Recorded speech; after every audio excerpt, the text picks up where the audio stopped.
Oi, pessoal. Bem-vindos à nossa conversa de hoje. A gente vai olhar para uma história, muito antiga, mas que conversa muito com a gente hoje. A história de José, lá no Egito. Vamos focar no capítulo 39 de Gênesis. O nosso papo aqui é sobre integridade, sabe?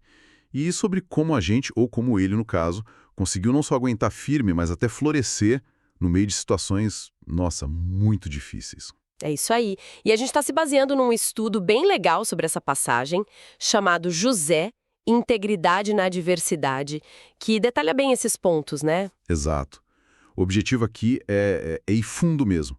Tentar entender como é que José segurou a barra, manteve os princípios dele e como essa presença de Deus aparece ali, mesmo na escravidão, na prisão injusta. Uhum. A gente quer tirar umas lições sobre caráter, sobre perseverança, né?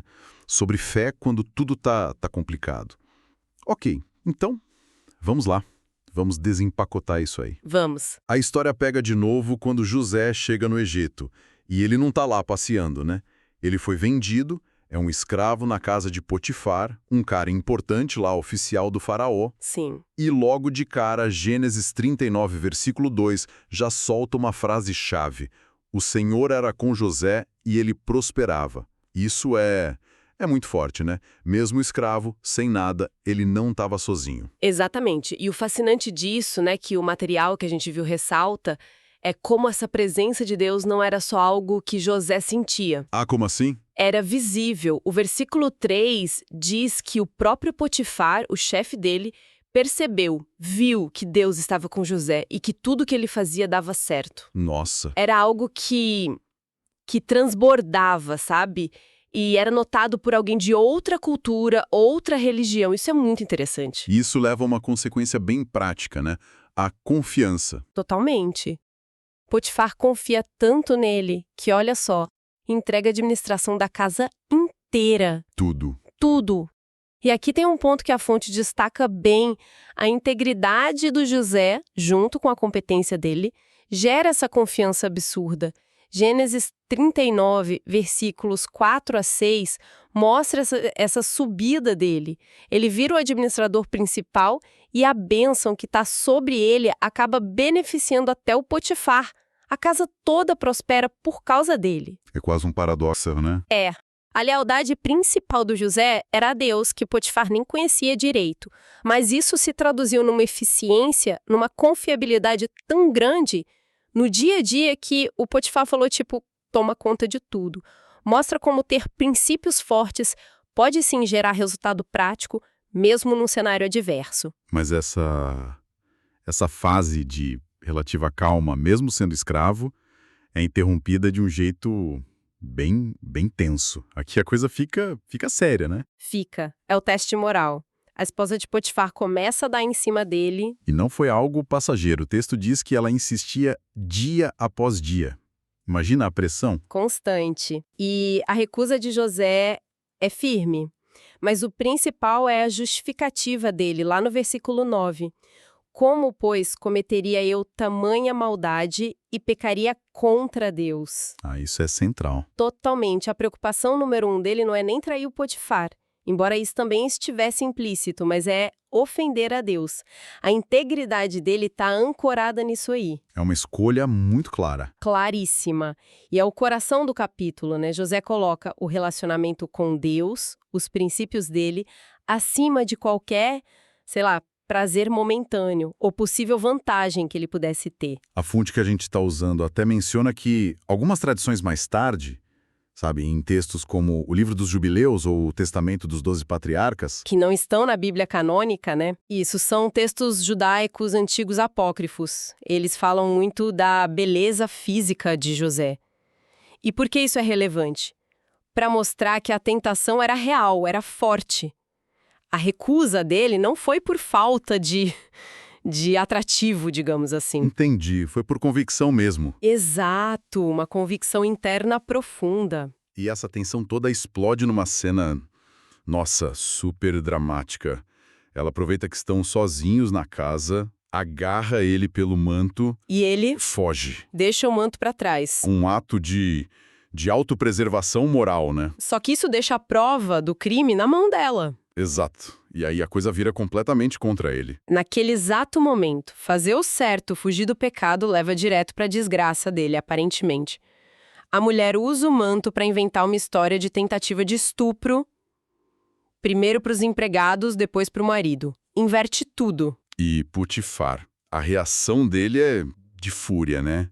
Versículos 19 e 20. Furioso. Se ele acreditou nela ou se só estava protegendo a própria honra, não sabemos ao certo, mas o resultado é o mesmo. Manda José na prisão, a prisão do rei, ainda por cima.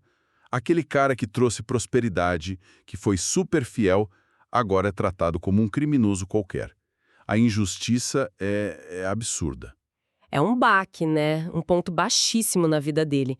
Mas aí, mesmo nesse cenário horrível de injustiça, de cadeia, o texto repete aquela frase-chave no versículo 21. O Senhor, porém, era com José. De novo. De novo. Como um contraponto divino à maldade humana, né? A presença de Deus não tira ele da prisão na hora, mas está lá com ele, dentro dos muros. E a gente vê aquele padrão se repetindo de um jeito impressionante, mesmo atrás das grades, né? Incrível, né? Do mesmo jeito que aconteceu com Potifar.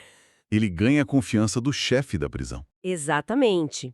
José ganha o favor do carcereiro-chefe. Os versículos 22 e 23 mostram isso. De novo, a integridade, a capacidade dele fazem ele se destacar. O carcereiro confia tanto, mas tanto nele, que entrega todo mundo, tudo o que acontecia lá, na mão de José. O texto diz que o carcereiro não se preocupava com nada que estava com José. Que coisa. E tem uma nota curiosa que a fonte menciona, né, baseada em algumas tradições e comentários. Não está na Bíblia, mas é uma reflexão interessante. Sim, qual? A possibilidade de Potifar ter ficado com uma pulga atrás da orelha. Talvez ele conhecesse a esposa que tinha, né? Mas por causa da honra, da posição social, prender José era a única saída aceitável publicamente. Faz pensar. Faz. Mas se a gente conecta isso com a história toda de José, o padrão é muito claro, né? Adversidade extrema. Ele mantém a integridade. Deus se manifesta ali com ele. E ele acaba se destacando de alguma forma mesmo no fundo do poço. Exato. É um ciclo de resiliência que parece sustentado por algo maior, né? Com certeza. Uma história, assim, com tanta reviravolta, tanta profundidade, claro, que gerou um monte de reflexão, né? Diferentes interpretações ao longo do tempo, em várias traduções. Com certeza. Então, como é que essas diferentes visões olham para essa história, segundo o material que a gente está usando? E, é bom deixar claro, né? A gente está só apresentando essas visões como estão na fonte, para entender a variedade de leituras, sem tomar partido aqui. Certo, perfeito. E a fonte que a gente analisou traz uns contrapontos bem interessantes para algumas leituras teológicas mais conhecidas, digamos. Por exemplo, pensando no calvinismo, que geralmente foca muito na soberania de Deus, na predestinação, a ideia de que Deus já determinou tudo, né? Uhum. O material argumenta que a fala do José, como pecaria eu contra Deus, mostra muito uma escolha ativa, consciente dele. Um exercício de livre-arbítrio ali, naquele momento crucial. Não parece só um roteiro sendo seguido, entende? Entendo. E pro outro lado, pro arminianismo, que costuma dar mais peso para a nossa resposta, para a cooperação com Deus. Pois é. A fonte sugere que Gênesis 39 talvez mostre algo ainda mais profundo que só cooperação. Mostra um caráter que já estava forjado, sabe? Uma firmeza que não depende da situação.